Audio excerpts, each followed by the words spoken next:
એકવાર યશોદાજીએ કહ્યું કે લાલા, ઉનાળો હોય, શિયાળો હોય, ચોમાસું હોય અને તું ખુલ્લે પગે કાયમ ગાયો ચરાવવા માટે જાય તો તું પગમાં ચાંખડી પહેરતો હો, ત્યારે ભગવાન કે છે કે માં વાછરડાન ગાયો થોડા ચાંખડી પહેરે છે, એ પણ બધાએ ખુલ્લે પગે જાય એટલે મારે પગમાં પાદુકા પહેરવી નથી. ભગવાનને વ્રજની અંદર આ 4 નિયમ હતા. જ્યારે મથુરાથી વ્રજ આવ્યા ત્યારે ભગવાને પ્રતિજ્ઞા કરેલી કે માતા પિતાને મુક્ત ન કરું ત્યાં સુધી મસ્તક ઉપરના કેશ ન ઉતરાવવા, જ્યાં સુધી મા બાપને મુક્ત ન કરું ત્યાં સુધી મારે પગમાં ચાંખડી ન પહેરવી, મામાને મારીને માતા પિતાને વ્રજવાસીઓ યાદવોને સુખિયા ન કરું ત્યાં સુધી મારે સીવેલું વસ્ત્ર ન પહેરવું. ભગવાન બાલકૃષ્ણ એને હંમેશા ધોતી અને ખેસ જ હોય, જરિયાની જામા તો અહીં સાગર બેટમાં આવીને પહેરતા શીખ્યા આપણા સૌરાષ્ટ્રમાં આવીને. અને ચોથું ભગવાનને એ નિયમ હતું કે વ્રજની બહાર ત્યારે જ પહેલું વહેલું નીકળવું, જ્યારે પહેલો વહેલો વ્રજની બહાર નીકળવું એટલે પહેલો કંસને મારવો અને મા બાપને મુક્ત કરવા, ત્યાં સુધી વ્રજની બહાર ક્યારેય નીકળવું નહીં. આ ભગવાનને 4 નિયમો હતા. શુકાચાર્ય કહે છે કે હે રાજા, ગોપીઓ પરમાત્માની સાથે પ્રેમ લક્ષણા ભક્તિથી બંધાયેલી છે. સાંજે પરમાત્મા જ્યારે આવે ત્યારે ગોપીઓ બધી ભગવાનની સામે જાય. ગોપીઓને ભગવાનના દર્શન વગરનો દિવસ એ મોટો યુગ જેવડો થાય. જ્યાં જ્યાં તમે જે ગામમાં જે શહેરમાં રહેતા હો ત્યાં જે ભગવાનને તમે માનતા હો અને એના દેવાલયો નજીક હોય, અત્યારે તો વાહનોની વ્યવસ્થા છે, દિવસમાં એક વખત ભગવાનના દર્શન કરવા માટે જાવું.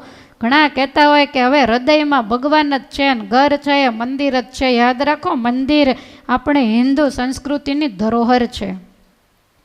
ક્યારેક વિચાર કરીએ તો આપણને ખ્યાલ આવે કે આ દેશમાં એક પણ મંદિર ન હોય દશા શું થાય. આટલા બધા મંદિર છે તોય પણ બીજું ઘણું બધું છે. નહીં જવાની જગ્યાએ લોકો જાય તો એક પણ મંદિર ન હોય દશા શું થાય કયો જોઈએ. આ સંસ્કૃતિની સ્થિતિ શું થાય. માટે ઘરમાં મંદિર છે એ વાત સાચી, ઘરને તમે મંદિર બનાવો, પણ જ્યાં જ્યાં તમે જ્યાં રહેતા હો નડખે પડખે મંદિર હોય તો એક વખત જવાનો ને એ દેવના દર્શન કરવાનો આગ્રહ રાખો. ત્યાં બેસીને માળા કરો, ભજન કરો, પછી ડૉક્ટર હાલવાનું કે ઊભા રોડે આંટા મારવા વહેલા ઉઠીને નાયા વગરના, એની કરતાં દેવ મંદિરે ચાલતા જઈએ, ત્યાં જઈને 50 શક્તિ પ્રમાણે પ્રદક્ષિણા ફરીએ. ડૉક્ટર હાલવાનું ન કે, પછી એ કે ત્યારે દોડવું પડે છે કે નહીં. તો આ તો એક કાંકરે 2 પક્ષી મરે. આત્મકલ્યાણનું સાધનય થાય અને શરીર પણ સારું રહે. એટલે જ્યાં તમારે દેવ મંદિર જે નજીક પડતું હોય ત્યાં એક વખત દર્શન કરવા ચોક્કસથી જાવું. અને આ ટેવ ખરેખર પાડવા જેવી છે. એટલે મને વિશ્વાસ છે કે તમે જાતા જશો ને અહીં છે કથા કરવા આવ્યા છો તો તમને મંદિરનો તીર્થનો મહિમા હોય તો જ આવ્યા હો, પણ ન જાતા હો તો ભલામણ છે કે આવી પવિત્ર તીર્થભૂમિમાંથી નિયમ લેજો. અહીંયા આપને દ્વારકાધીશનું મંદિર દૂર પડે તો જઈએ છીએ કે નથી જતા. આ તો એવી રીતે ઘેર પણ જાવું. અને હવે તમે વડેલ છો, પુત્ર વધુઓને 2 કલાક તો બિચારીઓને શાંતિ ખ્યાલ આવે. મને મેસેજ કરે કે હમણાં તમારે કથા નથી તો આ અહીંથી જાય 4 કલાક તો અમારે નિરાત કયો જોઈ. કચકચ નથી કરતા ને ખોટું. જુઓ, તમારો જમાનો જુદો હતો, અત્યારનો જમાનો જુદો છે. હવે અત્યારે કેવું પુત્રવધુઓ કંઈક ભગવાનની દયા હોય ને થોડુંક વધારે કંઈક વાપરે તો આ લોકોને આમ જીવ જાય. પછી બેઠા બેઠા મર્મ કરે અમે આમ કરતા ને અમે આમ કરતા. ભાઈ તમારા ભાગમાં નહીં હોય, તમે અડધા ચોખા ચડાવ્યા હશે ગોરમાને અને આણે બધા આખા ચડાવ્યા હશે, સુખી છે, એને રળવું ને એને વાપરવું તો પછી ખોટો. અને તમે કચકચ કરો એને કારણે તમે એ કાંઈ કંટ્રોલ કરવાના, એના ભાગનું એ ભોગવે. પણ બહુ એવું વધારાનું ધ્યાન ન રાખવું. આપણે ભગવાનમાં ધ્યાન રાખવું. આ તો મોટો પથારો પૂજા ન કરીને વચ્ચે બેન પછી આમાં મામા માળા, એવી માળા ન હોય. ચારેય બાજુ જોતા જાય. વલીના હાથમાં છે દૂધ ઢોળાય તો હાથમાં માળા લઈને ઉકારા કરે. ખ્યાલ આવે છે? આને ભજન કહેવાય, નહીં. એટલે પહેલો નિયમ તો એ જ કે ઘરમાં કોઈને નડવું નહીં. શાંતિથી એક ખૂણો પકડી અને ભજન કરવું, જેથી કરીને વૃદ્ધાવસ્થા આવે ને ત્યારે ચોપડેલી રોટલી વળી થાળીમાં ને કાંઈ નહીં આવે. ખ્યાલ આવે છે? એટલે વડીલો એ ઘણા નાના બહેનો નહીં હોય એને તો હું બહુ જ કહું છું, પણ વડીલોના સ્વભાવ હોય એકલા હાથે તાળે ક્યારેય ન પડે. અહીંયા જેમ ડાયા થઈને બેસો, મારી સામે કરો છો ચુકારો હોય તે, એમ ઘરે ડાયા થઈને રહેવું. અને તમારા જમાનામાં તમારે નોકરી ધંધો હોય, ઓછી આવક હોય તો આપણે સંકોચથી રહ્યા હોઈએ, પણ હવે આપણે જેવું પહેલાં જેવું હવે કાંઈ થાય નહીં. તમારી પેઢીઓએ જે સહન કર્યું એ તમારે નથી કરવાનું, તમે કર્યું હવે આવનારી પેઢીને નથી કરવાનું. અત્યારે કોઈ કોઈના કયામાં કોઈ કોઈના ગમતામાં કોઈ છે નહીં, એટલે હું કહું એમ જ થવું પડે. આ મૂકી દેવાય. સુખેથી જે આવે એ ખાઈ પીને હરિગુણ ગાઈએ, રહ્યા એટલું હવે રહેવાનું નથી. તમને એમ થાય કે આનો વ્યવહાર કોણ કરશે, તમારે એમ માની લેવું કે હું ગુજરી ગઈ છું, એમ માનીને રહેવું, જીવવું. તમારે ગુજરી ન જવું, જીવવું. પણ એમ માનવું કે હું નથી, હું ન હોઉં તો આનો વ્યવહાર કોણ કરે, આનું ધ્યાન કોણ રાખે. તમે નહીં હોય ને તો એ બહુ સારી રીતે જીવવાના છે. એટલે આપણે હાથે કરીને આપણું કલ્યાણ બગાડવું, ખોટી બળતરાવો. ઉંમરવાળા હોય ને દવાખાને જાય, ડૉક્ટર કે ટેન્શન છે, આને શું ટેન્શન હોય કયો છે, બીજાને દેતા હોય આખો દાડો, પણ કાંઈ ન મળે. એટલે આ રોગ તો હોય જ. એટલે ખોટી કોઈની ઉપાધિ કરવી નહીં. બધા જ પોતપોતાના કર્મ લખાવીને આવ્યા. તમે ગમે એટલી મહેનત કરશો તો એ બધા કર્મ પ્રમાણે જ સુખ અને દુઃખ ભોગવવાના છે. તમારી ફરજમાં આવે કે એને તમારે સંસ્કાર આપવા પડે. નવી પરણીને પુત્રવધુ આવી હોય, એના ઘરમાં સત્સંગ ન હોય તો તમારે એને રીત ભાત શીખવાડવી પડે. એ તમારી ફરજમાં, તમારી ફરજ તમે બજાવો. પછી એ કદાચ ન માને તો પછી જેમ કરે એમ, બીજું શું કરવું કયો. રોજ ઉઠીને કજિયા કંકાસ ક્યારેય પણ કરાય નહીં. માટે આપણે પછી કેવું કે આખી પંક્તિમાં માખું ઉડાડવા ન જાવ, આપણે એકની થાળીમાં. અત્યારે તમે બધાને ઉડાડશો તો ક્યાં ભેગી થશે, આપણે ત્યાં જ ભેગી થાય. માટે ફરજ બજાવજો, પણ એને કહેજો, પણ કચકચ ન કરતા. કચકચમાં સમજાય ને, સામેવાળાને ગમે નહીં બોલવું, પણ પછી એને મોઢા સામે જોઈ લેવું કે હવે આને નથી ગમતું એટલે બંધ. શ્રીપતિમ શ્રીધરમ પૂર્ણાહુતિ જ કરી દેવી. જો સુખેથી જીવન જીવવું હોય તો ભાગવત આપણને બધું જ શીખવાડે છે. તો ગોપીઓને પરમેશ્વરની અંદર એવી પ્રીતિ છે કે એને ભગવાનના દર્શન કર્યા વગર દિવસો જાતા નથી. સવારથી સાંજ સુધી પરમાત્માના દર્શન વગરનો દિવસ જાય ને સાંજે તો બધી ગોપીઓને શરીરમાં જ્વર આવી જાય. ભગવાનના યોગમાં સાંજ પડે ને ભગવાન જ્યારે ગાયો ચરાવી અને પરત વૃંદાવનની અંદરથી જ્યારે વ્રજમાં પધારે ને ત્યારે ગોપીઓ ભાગોળ સુધી ભગવાનની સામે જાય.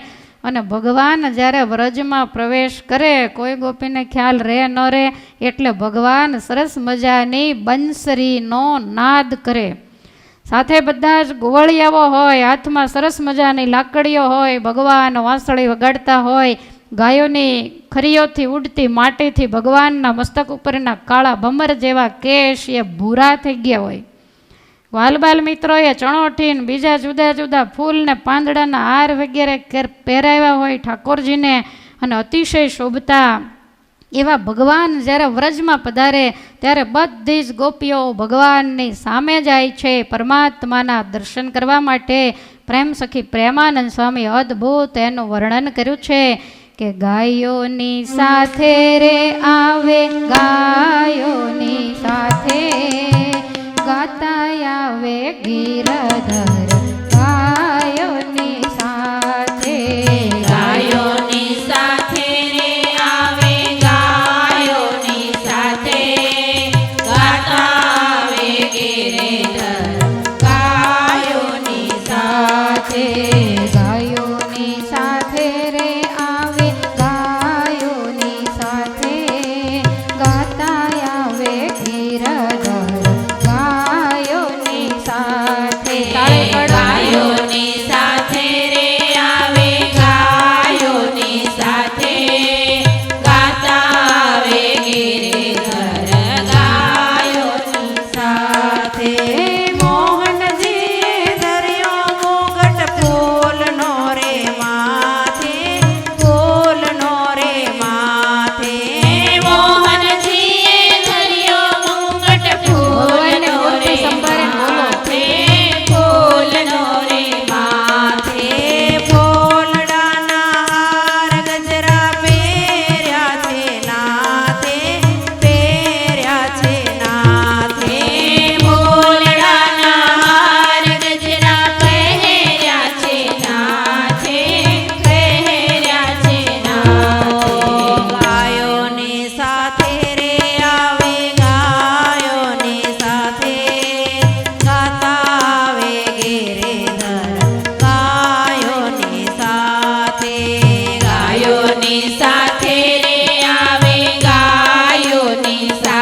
તમારી પાસે કીર્તનાવલી હોય તો એમાં કીર્તન હોય.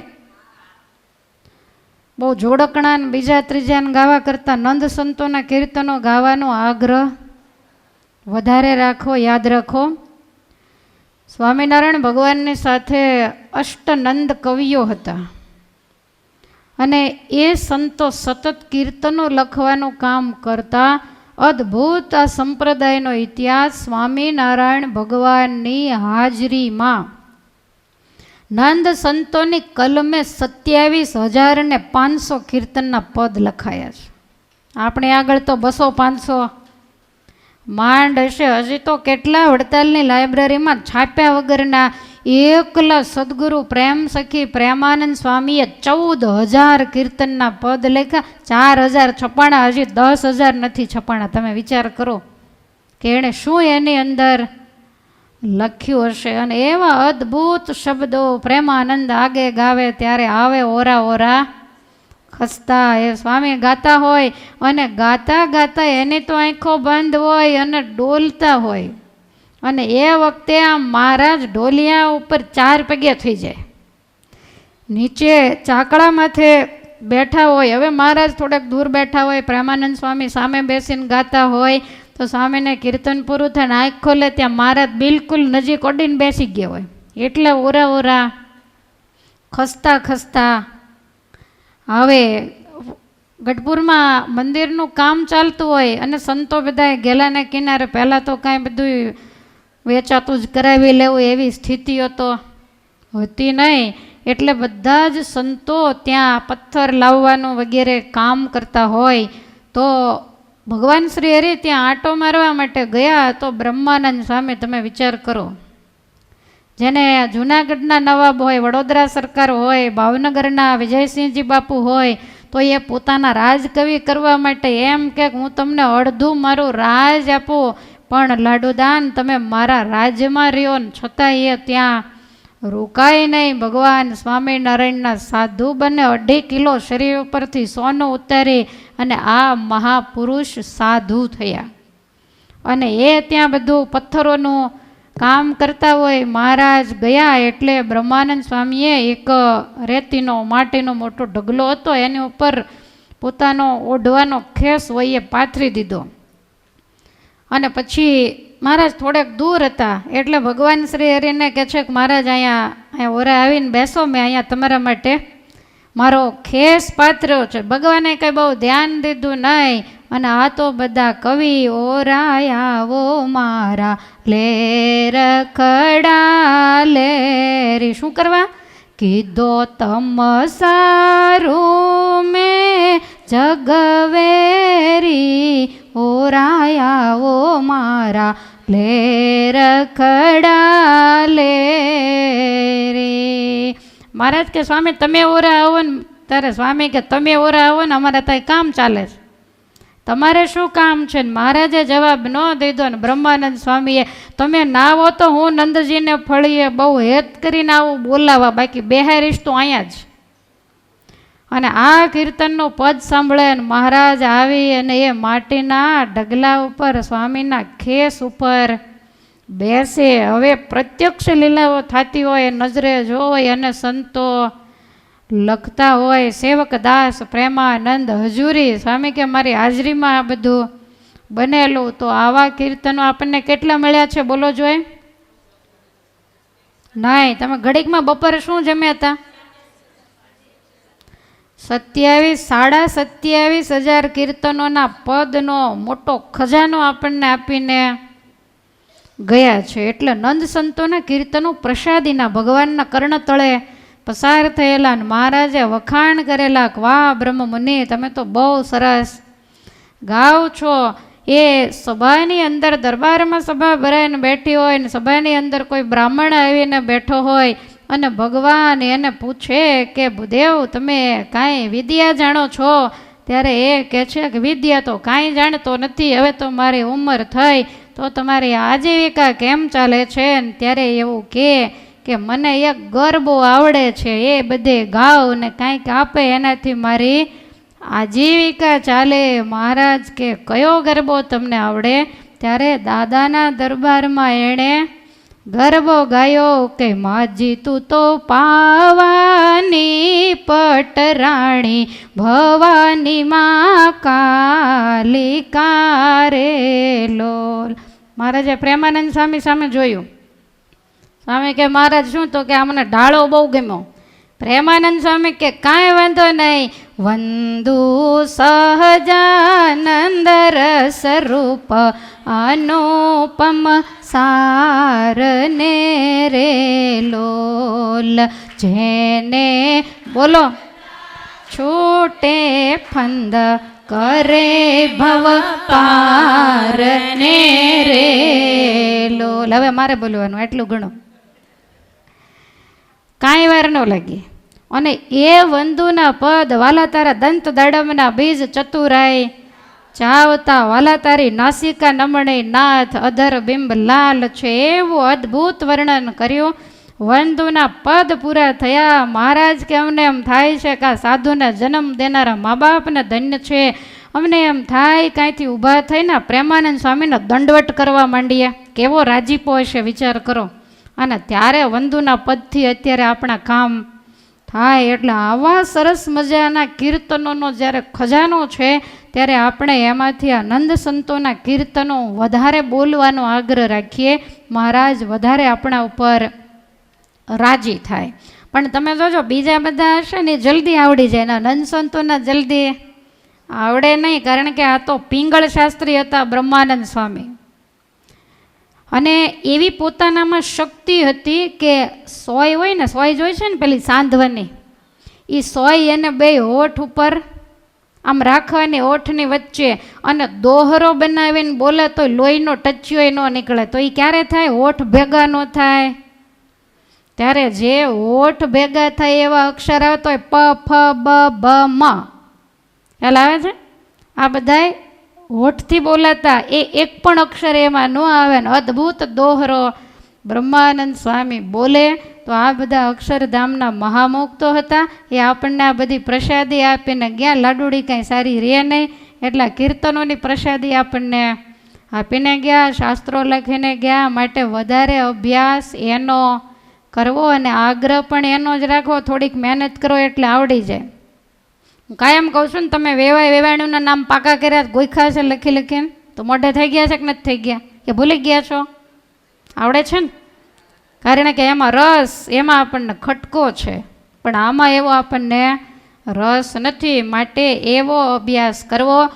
બધા જ કીર્તનો ભગવાન રઘુનાથજીના જન્મના, વામન જન્મના બધા જ કીર્તનો આપણા નંદ સંતો સમાના લખીને, દિવાળીના પદ, હિંડોળાના પદ, રક્ષાબંધનના પદ, કોઈ વસ્તુ ભગવાને બાકી સંતો પાસે નથી મુકાવી. એટલે આ ઘરના ખજાનાનો ઉપયોગ કરવો. ઘરના ખજાને તાળવું છે ને બીજે બધે ફાંફા માર્યા કરતા હોય. ખ્યાલ આવે છે? કસ્તુરિયા મૃગ હોય ને, એની નાભીમાં કસ્તુરીનો ગોટ હોય, અને એટલી બધી સુગંધ આવે તો આખા જંગલમાં ફાંફા મારે. કા સુગંધ ક્યાંથી આવે? અરે તારી નાભીમાં કસ્તુરી છે. એમ આપણે એવું છે, નાભીમાં કસ્તુરી ને ચારે બાજુ કસ્તુરી ખોળતા ફરીએ છીએ. તો પ્રેમાનંદ સ્વામીએ પરમાત્મા વૃંદાવનથી જ્યારે વ્રજમાં પધારે એનું અદ્ભુત વર્ણન કર્યું છે. ભગવાનના દર્શન કરી અને ગોપીઓ પણ અતિ આનંદિત બની છે. શુગાચાર્ય કહે છે કે રાજા એકવાર મિત્રોની સાથે યમુનાજીના કિનારે ભગવાન ગયેલા, અને ત્યાં બહુ તાપથી તૃષાને પામેલી એવી ગાયો જ્યારે ધરામાં પાણી પીવા માટે ગઈ, વાલબાલ મિત્રો વગેરે પાણી પીધું ને બધાને ઝેર ચડ્યું. ભગવાનને ખ્યાલ આવ્યો કે આ ધરાની અંદર કાલી નાગ રહે છે. બલરામજીને આ બધા નાતીલા કહેવાય. એટલે કાલી નાગને જ્યારે નાથવાનો હતો ને ત્યારે ભગવાન બલરામજીને સાથે લઈ ગયા નથી, પોતે ગ્વાલબાલ મિત્રોની સાથે એકલા ગયા છે.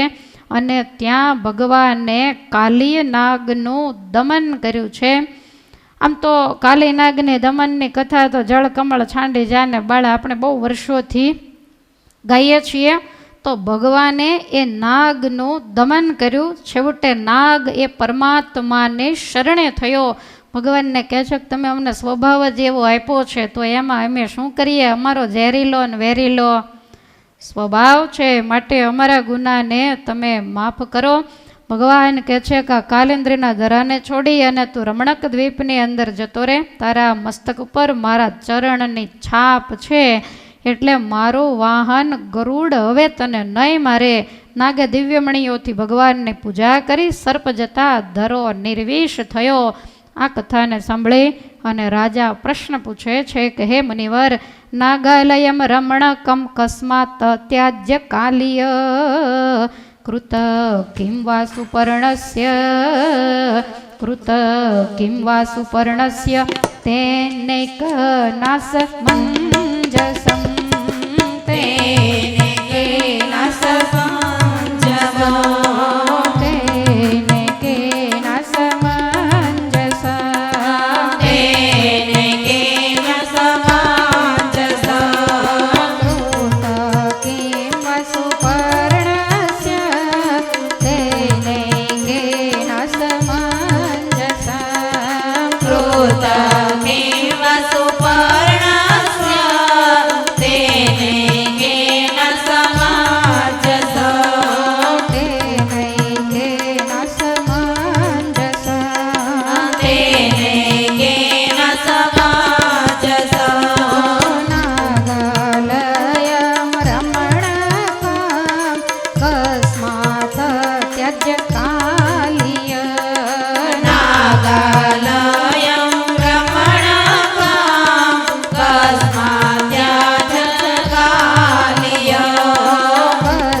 રાજા પ્રશ્ન પૂછે છે કે મુનિવર, આ કાલીનાગ પહેલા રમણક દ્વીપની અંદર રહેતો દરિયાનો એક દ્વીપ છે, તો એણે આ દ્વીપને કેમ છોડ્યો અને એને કેમ ગરુડને બીક લાગતી? એણે ગરુડનું શું બગાડ્યું છે? શુકાચાર્ય કહે છે કે રાજા, ગરુડજીનું ભક્ષણ છે સર્પ. તો ગરુડજી અવારનવાર જ્યાં સર્પ રહેતા ત્યાં આવી અને ઘણા બધા સર્પને મારી નાખે. ભક્ષણ કરવા જેટલાનું કરે, બાકીના બધા એમને એમ પડ્યા રહે.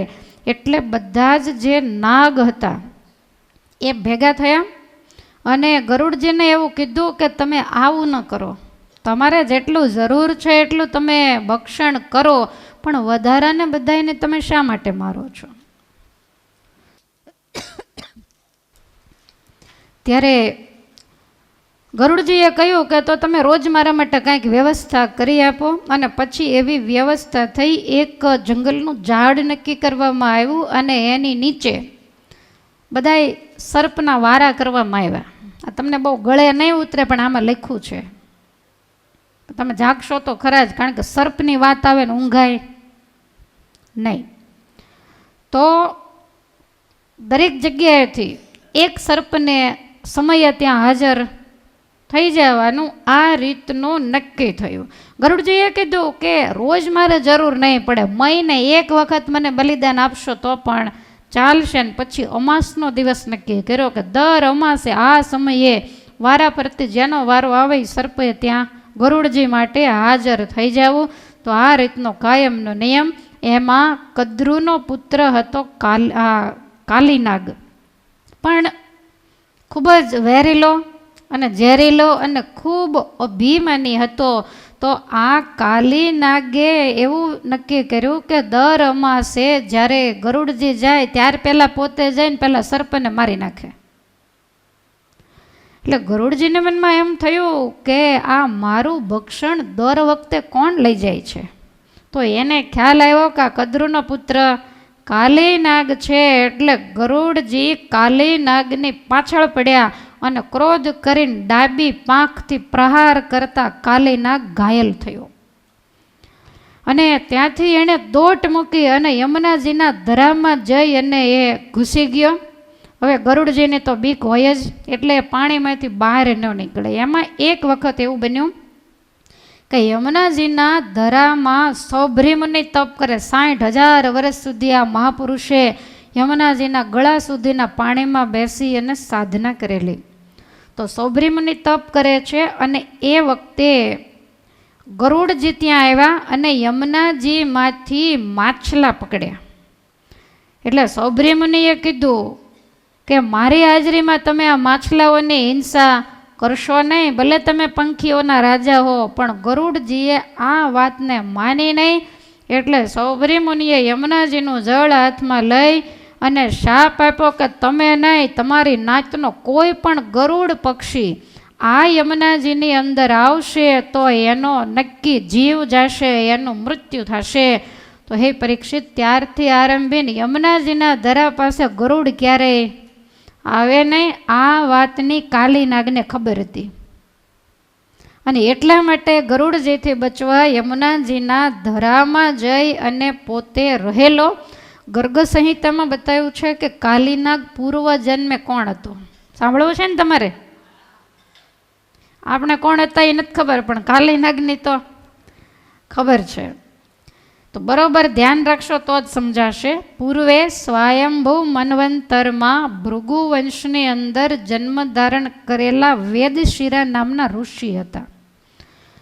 હવે આ ઋષિ વિંધ્યાચળ પર્વતની તળેટીમાં તપ કરે છે. ત્યાં નાની એવી ઝૂંપડી પોતે બાંધેલી અને ત્યાં સાધના કરે. ઘણો સમય ગયો તો એક દિવસ અશ્વશિરા નામના એક કોઈ બીજા ઋષિ એની ઝૂંપડીમાં આવીને બેઠા. આ પ્રાણને પ્રકૃતિ તો લગભગ ભેગી જ જાય. ગૃહસ્થ હોય ને બહુ મોટા બંગલા હોય તો એને બંગલામાં બંધન, ને સાધુ હોય તો એને ઝૂંપડીમાં બંધન. એ તો બંધન જ છે. સોનાની સાંકળ હોય બાંધન, લોઢાની સાંકળ પણ બાંધે. સમજણ હોય તો સંસારી છૂટો રહી શકે ને સાધુ પણ છૂટા રહી શકે. તો આ અશ્વશિરા નામના ઋષિ આવી અને ત્યાં બાજુમાં ધ્યાન કરવા બેઠા. તો હવે આ વેદશિરા ધ્યાનમાંથી જાગ્યા એટલે કહે છે કે આ મારી બાંધેલી ઝૂંપડી છે, મારી ઝૂંપડીમાં પૂછ્યા વગરના કેમ આવીને બેઠા, માટે તમે બીજે જતા રહો. હવે આ રીતે કહ્યું ત્યારે આ મુનિ તો કાંઈ માન્યા નહીં. એટલે વેદશિરાએ ક્રોધ કરી અને ના પાડી. ત્યારે અશ્વશિરા કહે છે કે સાધુ સંતોને કાંઈ પૃથ્વીના દસ્તાવેજ પોતાના નામે હોતા નથી. જેને જ્યાં મરજી આવે ને આ ઝૂંપડીમાં ઘણી બધી જગ્યા પડી છે, માટે હું અહીંયા બેસું તો તને વાંધો શું છે? ને પહેલાં માન્યા નહીં. એટલે અશ્વશિરાએ શાપ આપ્યો કે એક તો ત્યાગી છો અને સર્પ જેવો ક્રોધીલો સ્વભાવ રાખો છો. આ મારું છે, આ મારું છે, તમે છોડ્યું શું? માટે જાઓ, મારો શાપ છે કે ઝેરીલા ને ક્રોધીલા સર્પ થઈ જાઓ. હવે આવો શાપ થયો અને કહ્યું કે ગરુડજીથી તમને કાયમને માટે ભય પ્રાપ્ત થશે. અને આ સાંભળતા વેદશિરા બેય સમર્થ ઋષિઓ હતા એટલે એ પણ લાલચોળ થઈ ગયા અને કહે છે કે હે દુષ્ટમતીવાળા, આટલી નાની વાતમાં કાગડાની જેમ બોલ બોલ કરો છો, માટે જાઓ, મારો શાપ છે કે તમને કાગડાનો જન્મ મળશે. અને પછી ક્રોધ ઉતરી ગયો. તે બેયને સામે પસ્તાવો થયો કે આ કામ આપણે સારું. આવેશમાં ને આવેશમાં બે બોલી ગયા અને પછી બંનેએ આંખો બંધ કરીને ભગવાનને આર્તનાદથી પ્રાર્થના કરી કે અમે અમારો ક્રોધીલો સ્વભાવ છોડ્યો નહીં. સામસામા શાપ આપ્યા, એકને નાગ થવાનો શાપ ને એકને કાગડો થવાનો. જે મોઢે નીકળ્યું એ બોલાઈ ગયું, માટે હવે શું કરવું? ઋષિઓની આર્તનાદની પ્રાર્થના સાંભળી અને ત્યાં ભગવાન નારાયણ પ્રગટ થયા છે. વેદશિરાને એવું કહ્યું કે તમે નાગ જ્યારે થશો ત્યારે હું દ્વાપર કલીની સંધિમાં કાલિન્દ્રીના ધરામાં આવીને તમારા મસ્તક ઉપર મારા બંને ચરણોને પધરાવી અને તમને મુક્તિ આપીશ. અને અશ્વશિરાને એવું કહ્યું કે તમે કાગડાના દેહમાં પણ યોગ સિદ્ધિ પ્રાપ્ત કરી અને ત્રિકાળ જ્ઞાની થશો. એટલે અશ્વશિરા નીલ પર્વતમાં કાકભૂષણજીજી થયા, જે રામાયણના વક્તા થયા. અને ગરુડજી જેની પાસે ભગવાન રામના ચરિત્રો સાંભળવા માટે જતા, તો આવી રીતે બંનેને સામ સામે શાપ એટલે કાલી નાગ શાપિત હતો અને એ રબડક દ્વીપની અંદર રહેતો. ભગવાને શરીર છૂટે ત્યાં સુધી એને ત્યાં રાખ્યો અને પછી એને મુક્તિ આપી છે.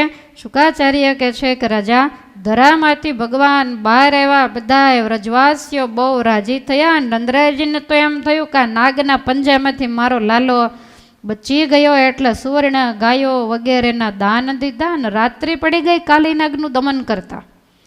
પછી ત્યાં ને ત્યાં વૃંદાવનમાં બધાએ રાત્રિ મુકામ કર્યો અને હે રાજા, મધ્યરાત્રિ જ્યાં થઈ અને એ જ વખતે તદા શુચિવનોદ્ભૂતો દાવાગ્નિ સર્વતો વ્રજમ સુપ્તમ નિશીથ આવૃત્ય સુપ્તમ નિશીથ આવૃત્ય પ્રદ્રગ્ધો મુપચક્રમે પ્રદગ્ધો મુપચક્રમે પ્રદ્રગ્ધો મુપચક્રમે પ્રદગ્ધો મુપચક્રમે સુપ્તમ નિશીથ આવૃત્ય પ્રદ્રગ્ધો મુપચક્રમે સુપ્તમ નિશીથ આવૃત્ય પ્રદગ્ધો મુપચક્રમે પ્રદ્રગ્ધો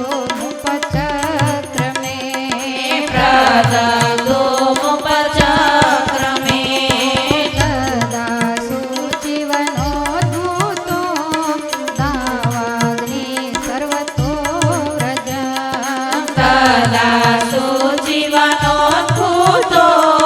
દાવાગ્નિ સર્વતો વ્રજ દાવાગ્નિ સર્વતો વ્રજ દાવાગ્નિ સર્વતો વ્રજ સુપ્તમ નિશીથ આવૃત્ય પ્રદ્રગ્ધો મુપચક્રમે સુપ્તમ નિશીથ આવૃત્ય પ્રદગ્ધો મુપચક્રમે પ્રદ્રગ્ધો મુપચક્રમે પ્રદગ્ધો મુપચક્રમે.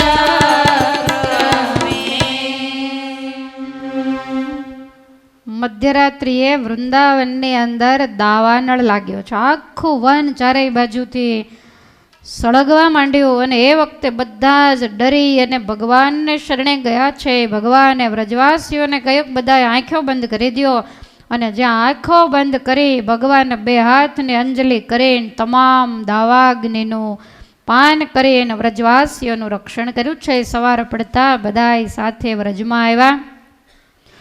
એકવાર ભગવાન વૃંદાવનની અંદર ધેનું ચરાવી રહ્યા છે ને એ વખતે કંસનો મોકલેલો પ્રલંબાસુર નામનો દૈત્ય એ ગોવાળિયાનું રૂપ લઈને આવ્યો અને ચોર સિપાહીની બધાએ રમત રમે છે એમાં બલરામને ખભે બેસાડીને ઉપાડ્યા.